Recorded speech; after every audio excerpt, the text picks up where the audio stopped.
e to the minus 1 over 2 beta x minus y squared. So that's the heat kernel for the multidimensional Brownian motion. And w, it's a function from Rd to R. It's a potential. Okay, and maybe I'll squeeze in a picture which will be related to this one. So let me try to, in fact, reproduce it. So what you want, so when you fix these points on the integration, so suppose that I do have 4 points as before, they come like this. You fix the permutation that is described by this picture, but now, of course, the particles don't kind of propagate along straight lines. They propagate along the wiggly paths of Brownian bridges that connect the 2 points. So what you have is that you have a path that does this, a path that does this, a path that does this, and a path that does this. Okay? That's the physical picture that you want to have at hand. And in fact, this was what Feynman discovered, because what he was doing, he sort of tried to write the quantum Hamiltonian for bosons, quantum bosons, which interact through the potential W by sort of expanding out the interaction as much as possible. And what he found out, and this is sort of a known fact, that if you have a d-dimensional quantum system of that sort, it can be mapped into a d+1 dimensional classical system of, which involves some kind of a stochastic process in this case. Okay? Now, this is really the measure that you would like to understand. If you actually make progress on this, there's, I think, even big money involved, because I think the Clay Foundation made some promise to, if you understand the interacting bosons really well, then there's a reward. Well, this problem is, of course, way too hard. And in fact, in this formulation, Feynman developed it. He used it to make some predictions, which were sort of correct most of the time. And then it essentially sank without a ripple because it was not really useful for anything. I mean, in this particular context. I mean, of course, these ideas have picked up, and they are now called the Feynman-Cutts representation. But what I would like to do today, I would like to give you a caricature to this problem. And the caricature is obtained by sort of taking this term and just tossing it out. Okay? So what I would like to do is I just ignore this term.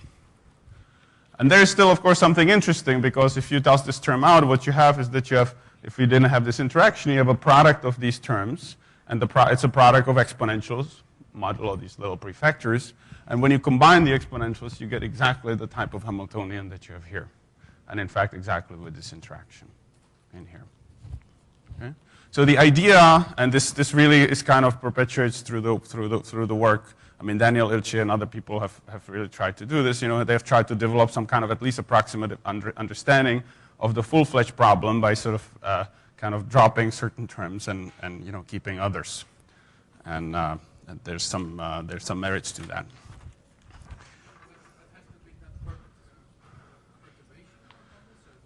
Right. So I was just gonna say that. So in fact, so Daniel and Volker Betz, they have a paper that if you kind of expand this to the first order, you can in fact make some predictions about the this sort of W to 0 limit of the interacting full-fledged problem, which is of physical relevance. In fact, it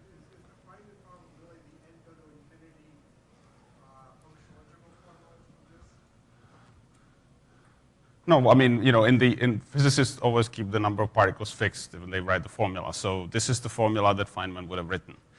But you want to study it in the limit and goes to infinity when the density of particles in the box reaches a certain fixed value. Okay, that's really the idea.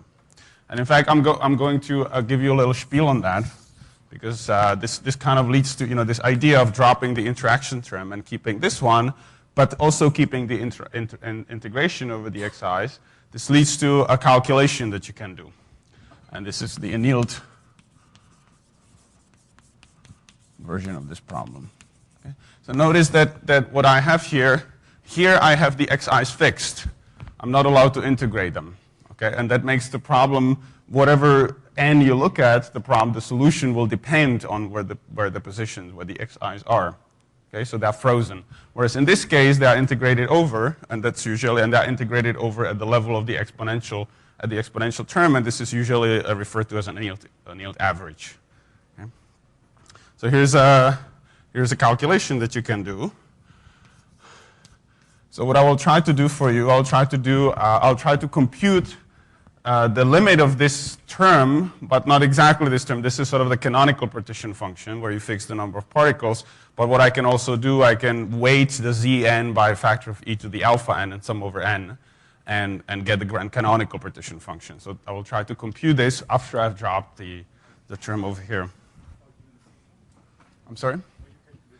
No. I will do, of course, the sum over. No, the Zn is obtained by taking these integrals and summing that over sigma. That's the normalization. Yes. That's just the quantum gas. Yes.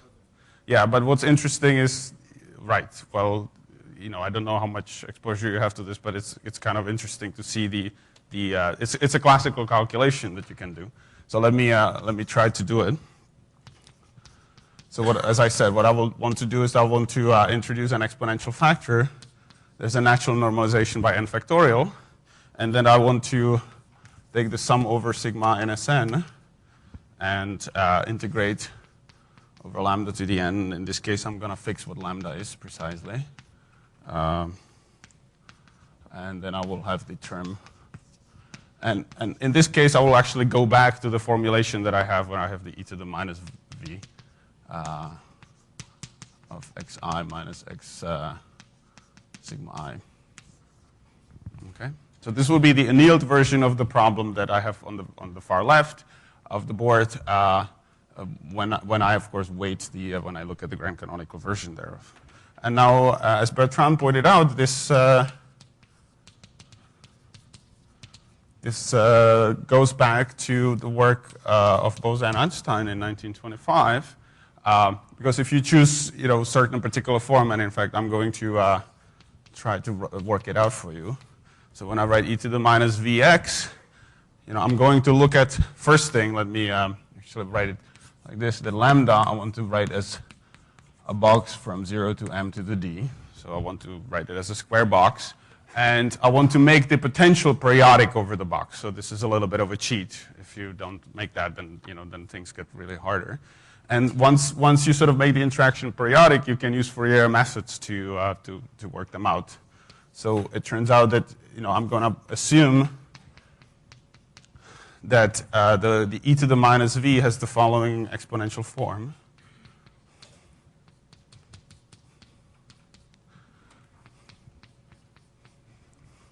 And what is lambda star in this case? Well, sort of that's the reciprocal.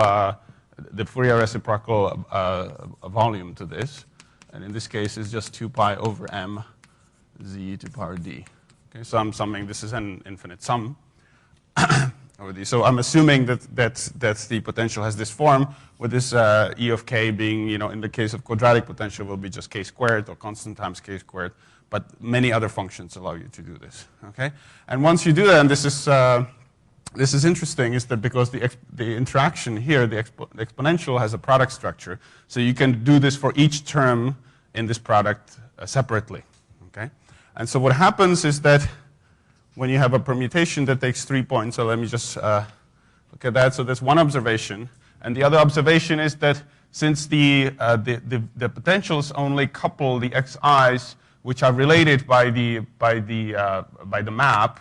If you look at different cycles, if you fix the permutation and look at different cycles, the interaction treats each cycle independently. The integration you can perform for each cycle independently.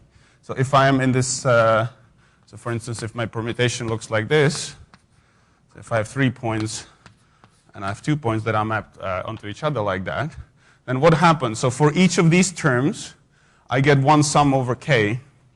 So let me, if I label them 1, 2, 3, then this will give me k1, k2, and k3. So when I write e to the minus v of the corresponding product of these 3 terms, I will have 3 sums. And for these, I will have 2 sums. So and each of those is performed independently. Now, if I look at this cycle over here, and now perform the corresponding integral over dx1, dx2, and dx3, something miraculous happens. And maybe I'll try to show it over here. So what I have is that if I write e to the minus v of x1 minus x2 minus v of x2 minus x3 minus v of x3 minus x1, and I want to take the integral dx1, dx3 of this, then this becomes, I get 3 powers of the volume. I get 3 sums, k1 up to k3, lambda star.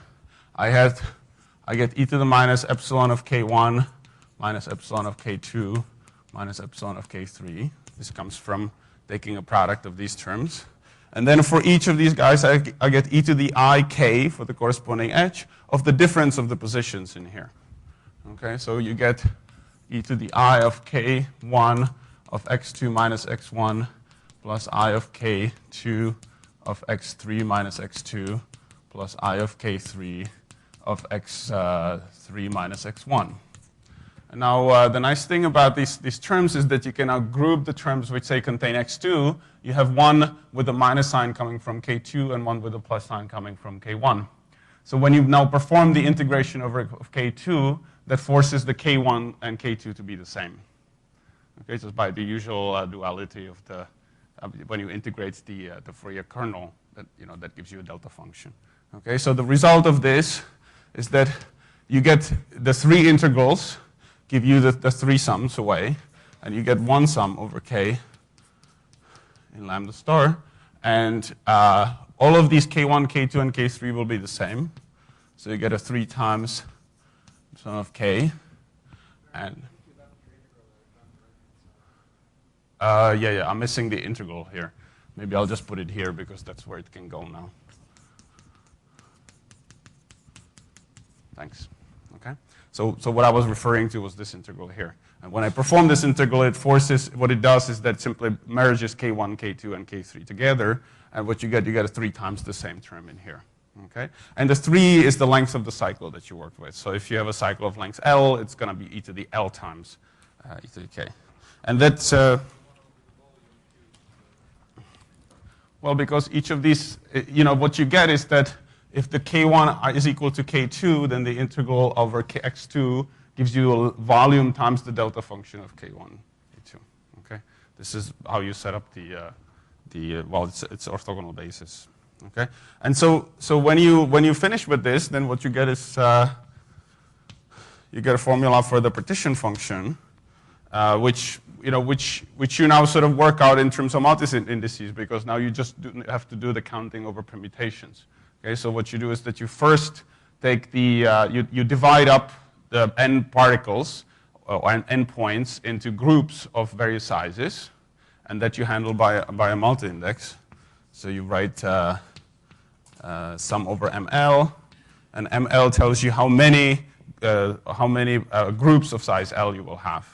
Okay, and when you look at and then you have a combinatorial factor which tells you in how many ways I can do this. So this is sum L bigger than 1. You get ml factorial, and you get L factorial to ml. This is sort of a standard multinomial term that is for this purpose.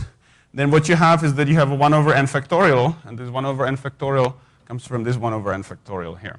And then e to the alpha n is the number of particles, so you can simply give e to the alpha to each particle that appears. So e to the alpha, so if you have a cycle of length L, it's going to receive e to the alpha L. Okay? So I'm going to have a product here, again, over L. And inside the product I have, so this sums over the sizes of components that have, for each of them I get the same term, so I get the same term ml times. And what I get here, I get a sum over lambda star, e to the minus alpha epsilon k times L. And then I have the term e to the alpha L. That's from distributing these factors in here, these fugacities. And the final thing is that, I've been just picking out groups, but I'm supposed to actually count the number of cycles and the permutation. So if you have a group of L vertices, there are L minus 1 factorial ways to make a cycle out of them. So for each term, you also get L minus 1 factorial. Okay. Yes. Thanks, because I'm now going to cancel it and it disappears. Okay.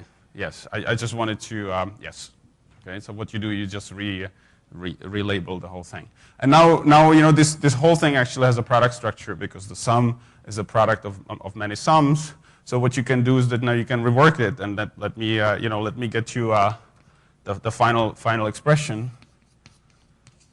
So you get e to the minus sum over k in lambda star log 1 minus e to the alpha minus epsilon k. Okay, so this leads to a closed form, as Bertrand said, this leads to a closed form expression for the partition function, and it's not too surprising because after all I'm dealing with sort of non-interacting gas, and the reason why this is so is because I have the sum over here. Okay, and now what you do is that if you want to know what in the physics course that you do is that you differentiate the log of z to get a particle density. Okay, and what it gives you is that if rho is the limiting particle density of the system, it has to satisfy the formula dk, and then the differentiation gives you e to the epsilon k minus alpha minus 1, and then there's over 2 pi to the d. Okay, so this is the formula that you get there, and this is the result. Now, there is a problem with this formula, and this is exactly what led to this discovery of the Bose-Einstein condensation, and this is the whole reason why I want to do the calculation for you.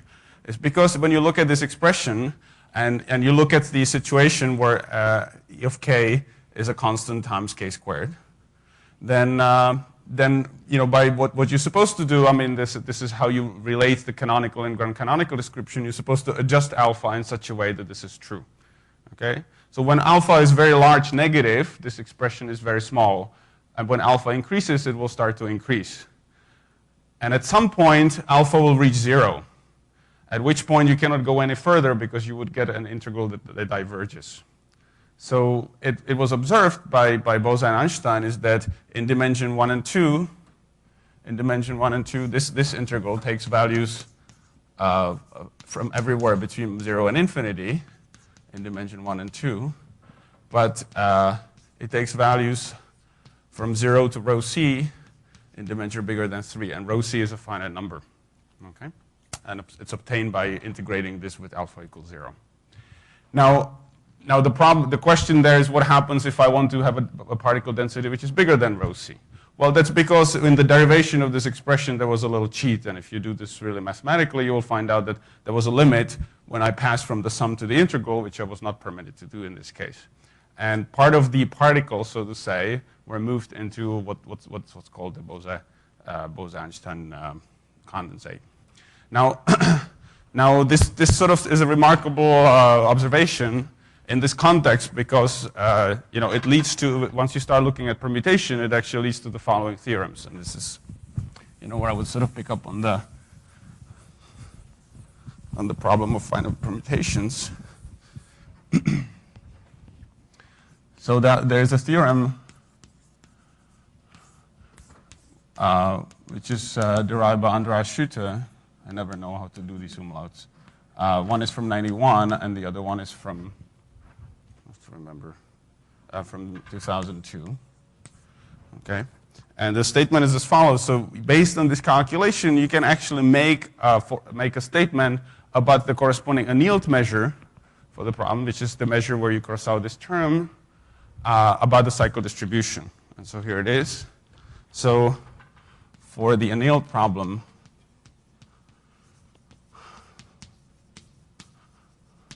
the cycle distribution is tight as n tends to infinity when the dimension is 1 or 2. When dimension is 1 or 2, or dimension is bigger or equal than 3, but the density is less or equal than the critical density for the Bose-Einstein condensation, and it's not otherwise. Okay? So what happens is that if you take a box, like I did it, with a fixed number of particles, and you look at the distribution of permutations, and you start to look at it in the limit when the box goes to infinity, the number of particles goes to infinity, so that the density tends to a rho, tends to this quantity rho. Different things happen in 3 and higher dimensions, depending on whether rho is less than rho c or not. Okay? The distribution of cycles has a well-defined limit when rho is less than rho c, and it doesn't when rho is bigger than rho c. And in fact, you can say more. So you can say for d bigger or equal than 3, the fraction of the vertices, the fraction of rho c of vertices are in finite cycles.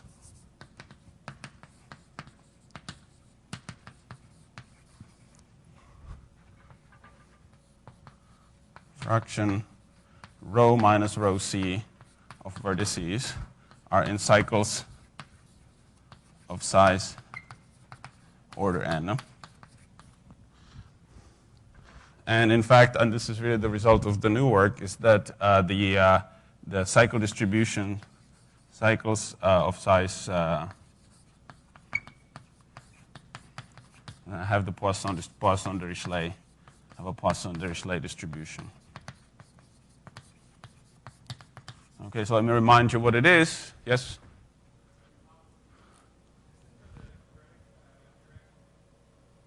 Yes, this is for the quadratic interaction.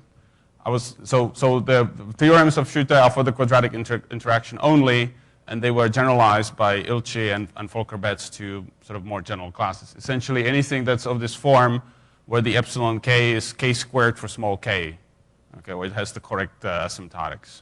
Okay.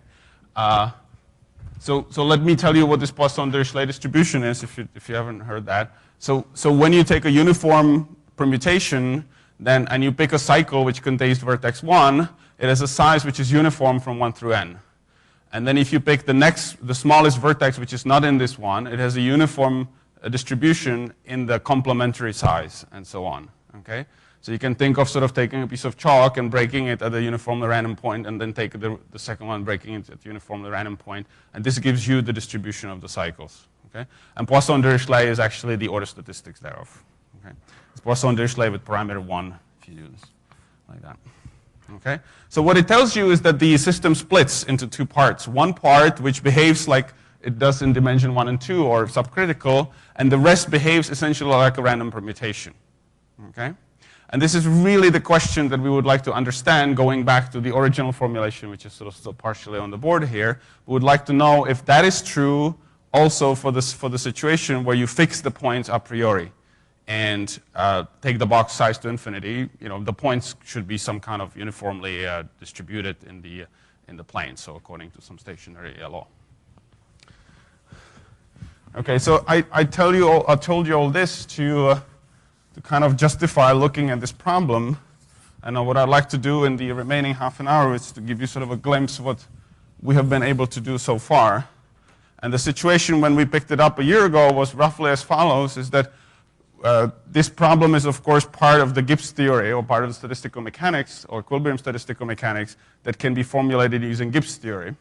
And Gibbs theory allows you to, instead of looking at limits n goes to infinity, consider the system directly in the infinite volume, and then kind of derive limit and use this to assume that certain limit laws are already satisfied, okay, because sort of looking at extremal components.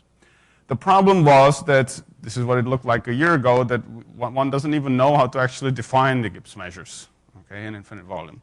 And this has to do with the fact is that each point in the permutation, if you say fix these points on the line, each point can be mapped arbitrarily far. So there's an issue with tightness, and this issue you need to somehow overcome every time you even want to have objects to talk about. Okay, so what I will try to do is I'll try to now give you some ideas of that. Okay, so I'm going to assume a very specific setup now. The paper, which has been in my hands and has been my responsibility to finish writing, has been is considerably more general, and the reason why it's not written is because I may have chosen it too general. In any case, I mean, the proof has already been written for for the case when the xi's are simply enumerating the integers of the lattice. So I fix points xi, this is an infinite sequence, and I will now try to do the same problem but in infinite volume.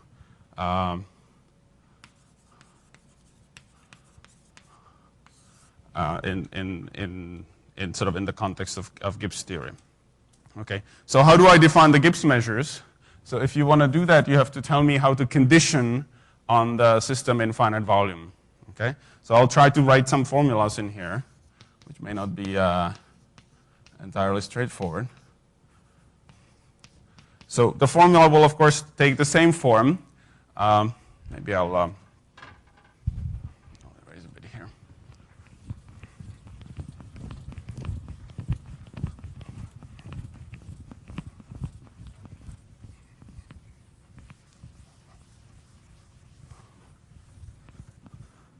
Will take the same form as before, except that you now have to worry about the boundary conditions. Okay? So the setting starts by saying is that you take omega to be the set of all permutations, so all one-to-one maps of the integers. Okay? And this is a product space, so you can endow it with product sigma algebra, so you can do all of this. And then what you can say is that I fixed a finite set lambda, and what I would like to do is I'd like to give you a distribution on the permutations inside lambda given what happens outside. Okay? So let me try to write the formula for that. And now little tweaks to the formula that one has to, to the original formula that one has to make. And I'll try to explain them. That's why I'm rewriting this again.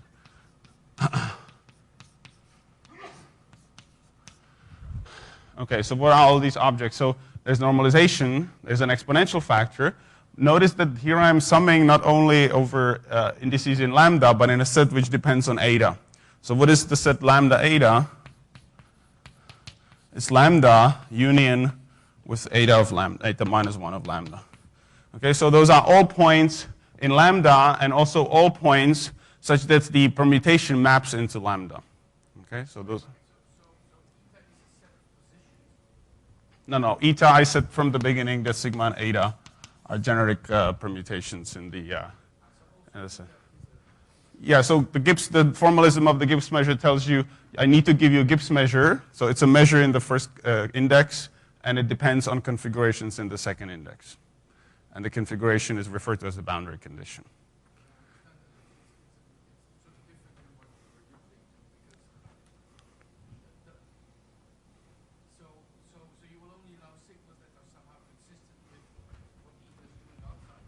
Yes, so you have to, at the end, put an indicator which tells you that whatever arrows are, whatever parts of the map which are determined by what happens outside lambda has to be the same in sigma.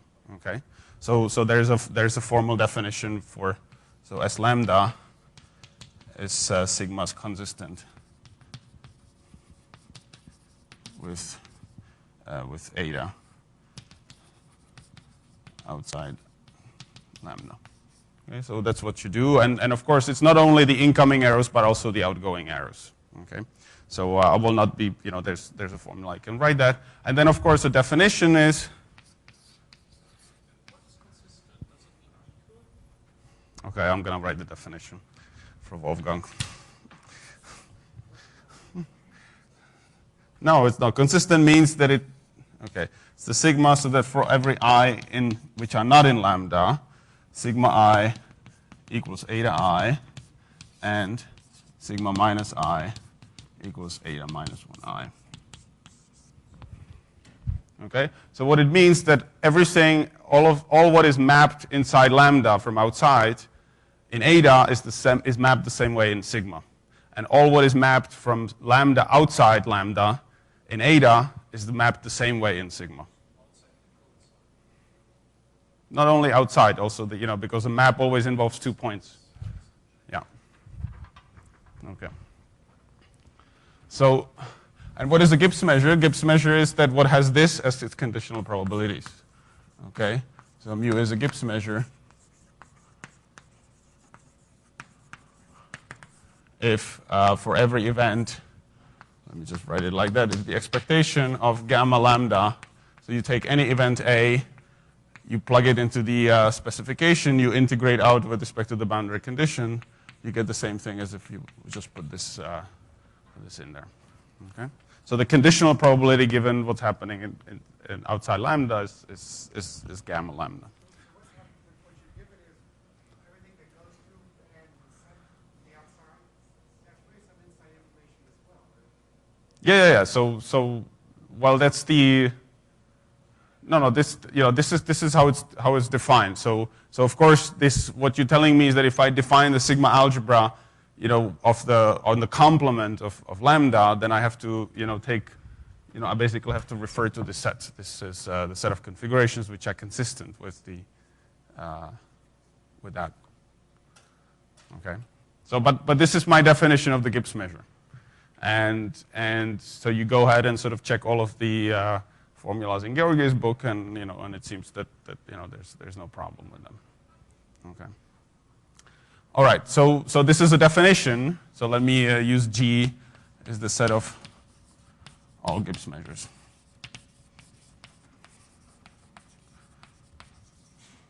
Now I would like to. So one thing is, of course, I haven't resolved anything. I've just written a lot of definitions. So let me now give you a few results and sort of give you the ideas that go into the proof of them.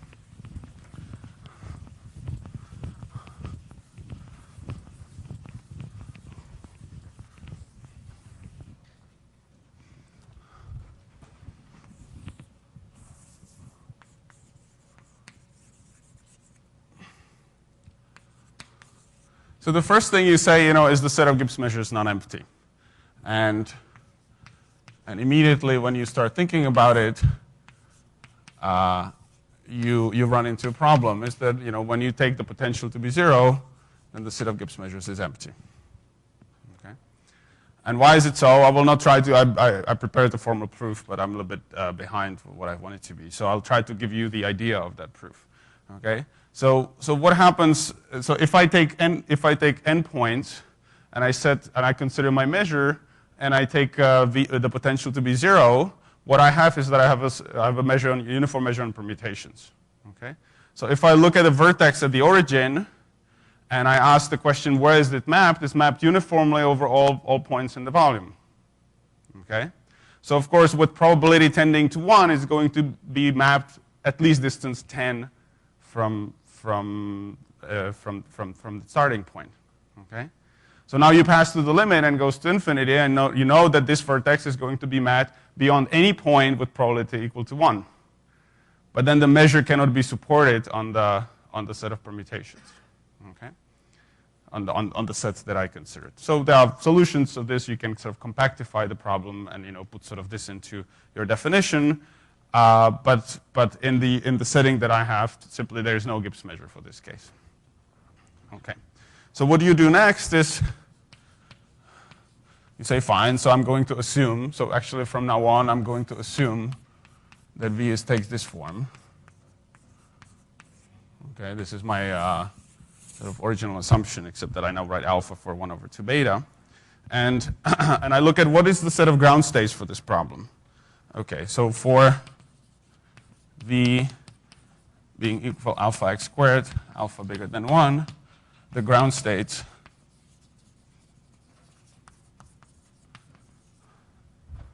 are the configurations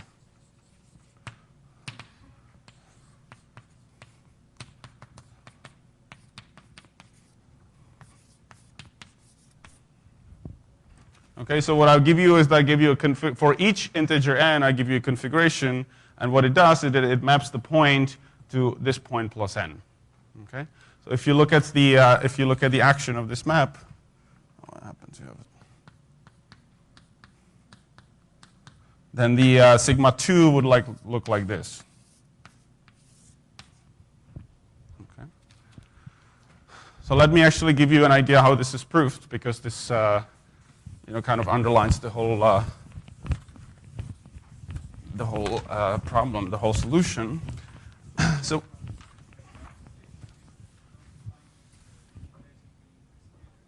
Yeah, so ground state is a configuration whose any local change won't decrease its energy. Okay?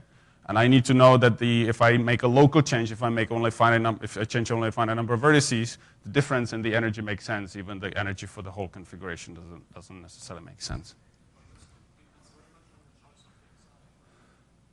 No, it depends. Well, it depends.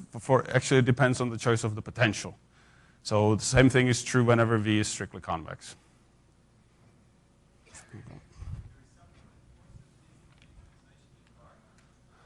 No, I assumed from the very beginning that my points are sitting at the integers.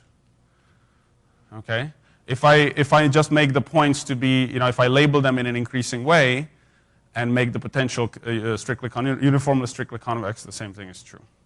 The translation here is not an assumption. No. Yeah. So why is this true? So the key fact.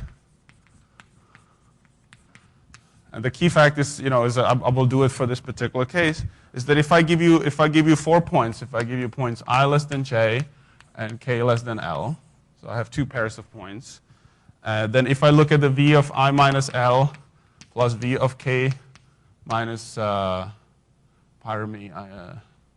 minus I, that's it. No, I minus l, this is fine, and I want k minus j minus k. And I subtract from it I minus k and j minus l, then this equals 2 times alpha j minus I, l minus k. Okay, this is actually true for any pair of points because of the quadratic nature of the interaction. But for this choice, this is strictly positive. Okay. Why is it strictly positive? Well, the result of I'm not going to do this calculation. You just open up the squares and you see a lot of cancellation going on. So I'm just going to assume that this is as given. When j minus I is positive and l minus k is positive, the product is positive. Okay. So what does it tell me? So it tells me that if I look at 4 points, I, j, and k, l, and now I look at a permutation. Where's my yellow chalk? When I look at the permutation, which takes the outer points to themselves and the inner points to themselves, so like this. And I compare it with the situation where I have swapped the result of these arrows. So when this point goes over here and this point goes over here, then this has a higher energy than that. Okay, this is what it tells me. So what it tells you that if you have a ground state configuration, this cannot happen. But if it cannot happen, it means that if 2 points are ordered, their images are ordered as well. Which means that all of the ground states are increasing configurations. And the only increasing configurations that you have are these. Okay, so this idea of the swap is actually really what drives all of the proofs in the paper. So, but I still want to give you one idea before I can actually state all of the results. And the next idea is to look at the notion of a flow, of flux. Oops.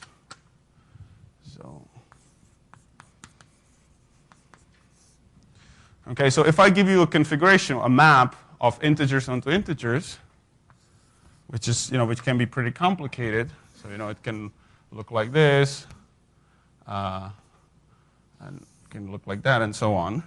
And now I take a point between 2 integers. Okay, so this is a point at the half integer. So what I can do, I can now start counting the number of arrows that go to the right and number of arrows that go to the left. Okay, so let me write f plus at A, if this is the point A, is the number of arrows to the right, and fa minus is the number of arrows to the left that go over A. Okay? So for each half integer point, I can look at these quantities. And of course, they can be both finite, they can be both infinite. I mean, you can cook up all of these situations. The important thing is, though, and this is a little lemma, that although these depend on the position, when you look at their difference, it does not depend on the position. Okay? So if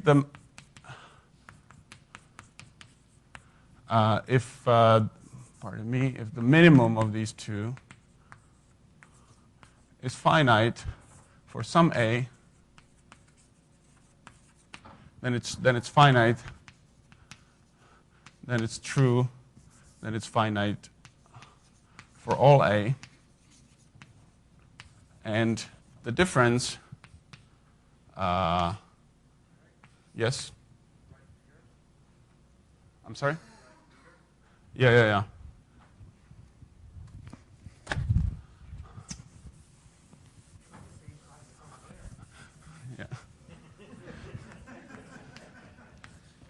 Okay, so if the minimum of f plus sigma at A and f minus sigma sub A is finite for some A,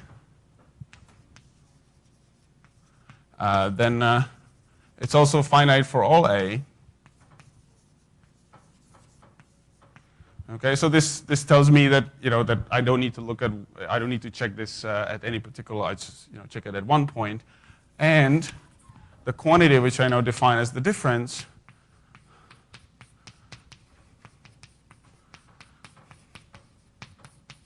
is independent of A.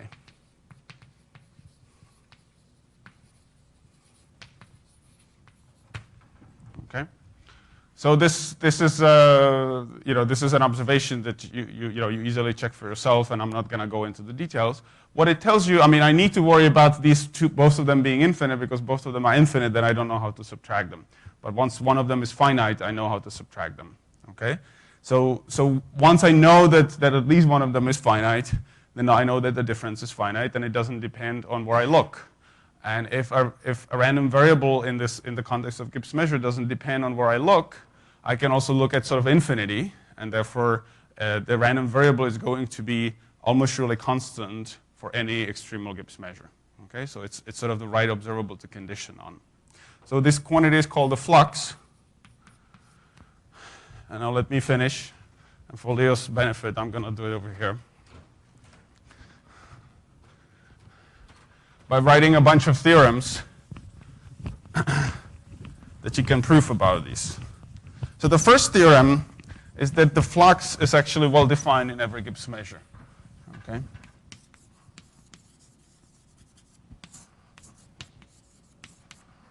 For every mu in the Gibbs measure, in the set of Gibbs measures, in fact, the maximum of these two is finite.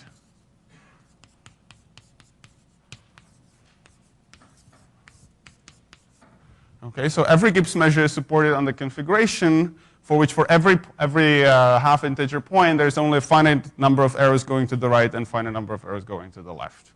Okay? And the way you prove this is exactly by the swap argument. I don't really have a chance to show it to you, but basically what you do is that if you have an infinite flow to the right, you can find a situation which looks like that, and then you can basically swap around and gain energy. And since the flow is infinite, you can actually make it arbitrarily large. So you can make these two differences arbitrarily large, and then the gain in energy is arbitrarily large. So it allows you to sort of resum of all of this and use kind of Borel-Cantelli type of arguments to conclude that. So this means once you know that the flow is finite, you can condition on it. So then you define G sub n to be the set of all Gibbs measures with the property that the flow equals n with probability 1. Okay, this is what I said, is that you can, since it's a tail measurable quantity, you can condition on it and still get a Gibbs measure. Okay. So and now the question is, can we characterize the elements in here? And this is the next result. In fact, I'm going to write it here. So for every n, so this has several parts. So for every n, the set of Gibbs measures is just a singleton. Okay. So what I mean by this is that this object, this set, is exactly one element. And in fact, I tell you how to obtain this element. Mu n can be obtained by taking the limit, by taking the box size to infinity, gamma lambda conditioned on configuration eta for every eta in omega with the property that the flow is n. Okay? So in fact, what you can do is that you can define this measure by taking a finite volume measure, and for a boundary condition that it already has the flux fixed to n, you take the volume to infinity, you extract the weak limit, the limit exists, and defines this object. Okay? And a third, and this is really what's of interest in the original context. Now you can ask the question, what does the configuration look like? Well, if I sample from this measure,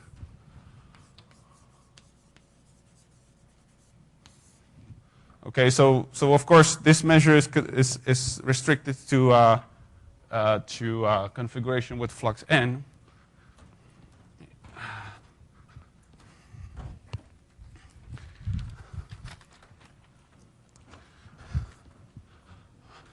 So mu n almost every sigma has exactly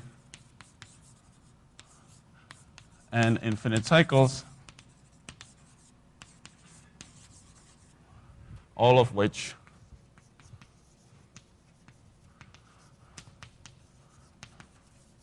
propagate in direction given by the sign of n. Okay, so what do I mean by that? So you take a sample from this measure. What you get is that you get a permutation of the integers. Now this permutation can be still decomposed into cycles.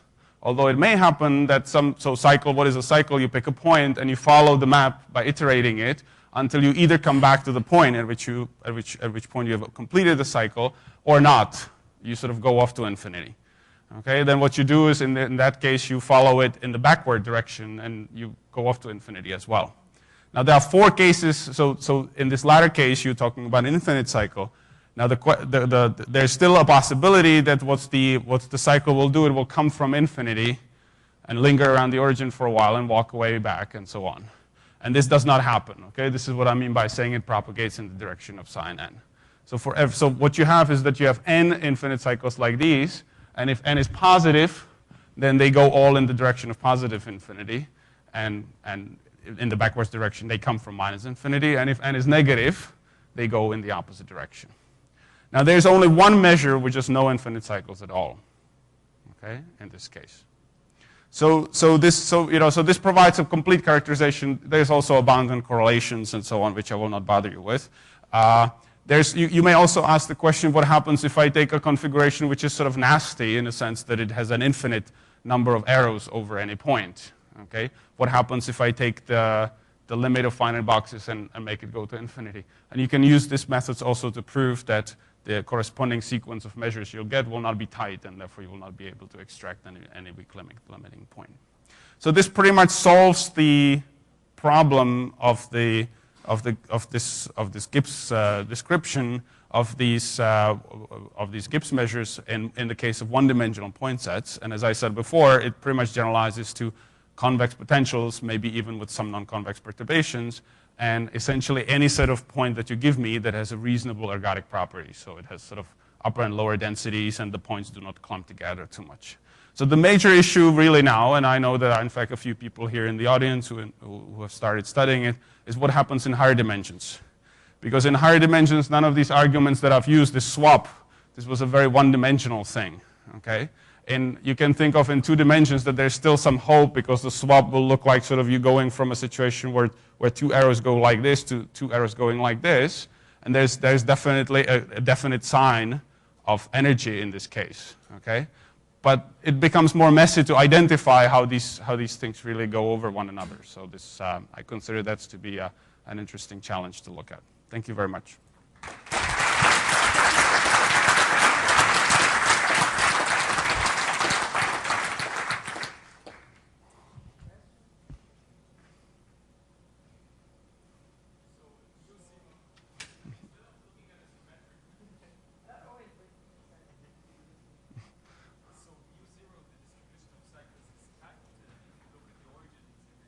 Yes, if you look at mu0, yes, the distribution is is tight, and in fact, it is an exponential tail. And this is what you see in the annealed case, so this is the measure with Yes. maximum entropy? Well, the annealed measure and the quenched measure will not be absolutely continuous with respect to each other, but it is what you see in the annealed case. You will see a similar thing. Yes.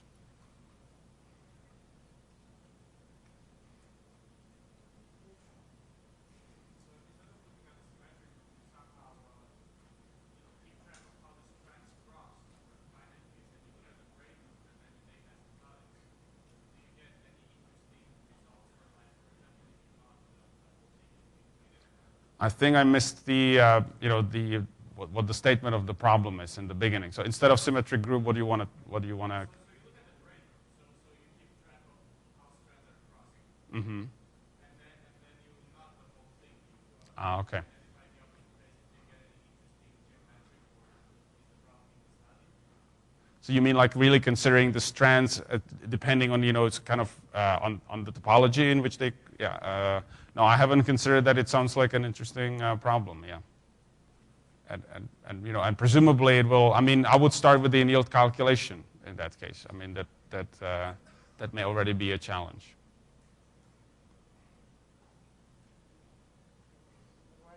Thank you.